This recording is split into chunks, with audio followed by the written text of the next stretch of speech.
సార్వత్రిక ఎన్నికల్లో టీడీపీ కూటమి సంచలన విజయాన్ని నమోదు చేసింది. 164 అసెంబ్లీ సీట్ల భారీ విజయంతో ఏపీలో ప్రభుత్వాన్ని ఏర్పాటు చేయడంతో పాటు టీడీపీ సొంతంగా 16 ఎంపీ స్థానాలు గెలుపొంది కేంద్ర ప్రభుత్వ ఏర్పాటులో సైతం కీలకంగా మారింది. కేంద్రంలో ఎన్డీఏ ప్రభుత్వం కొలువుదీరాలంటే టీడీపీ మద్దతు కీలకం కానున్న నేపథ్యంలో ఏపీకి ప్రత్యేక హోదా కోసం చంద్రబాబు డిమాండ్ చేయాలని పలువురు రాజకీయ నిపుణులు సలహాలిస్తున్నారు. అంతేకాదు బీహార్లోని జేడీయూ సైతం ప్రభుత్వ ఏర్పాటులో కీలకం కానున్న తరుణంలో ఆ రాష్ట్రానికి ప్రత్యేక హోదా ఇవ్వాలంటూ జేడీయూ బీజేపీని డిమాండ్ చేస్తున్నట్లు వార్తలు వస్తున్నాయి.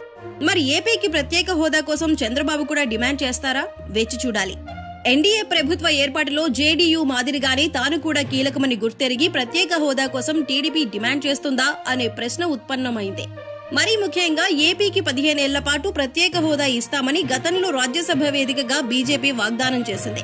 అలాగే 2014 ఎన్నికల ప్రచార సందర్భంలోనూ తిరుపతిలో నాడు ప్రధాని అభ్యర్థిగా మోదీ కూడా ప్రత్యేక హోదా హామీ ఇచ్చారు. ఆ తరువాత దాన్ని పక్కన పడేశారు.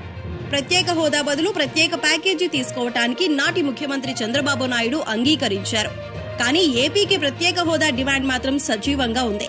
కేంద్రంలో ప్రభుత్వ ఏర్పాటులో టీడీపీ కీలకమైన నేపథ్యంలో విభజన హామీల్ని సాధించుకోవటానికి ఇదే సరైన సమయమని బీజేపీపై ఒత్తిడి తేవాలని డిమాండ్స్ వెల్లువెత్తుతున్నాయి.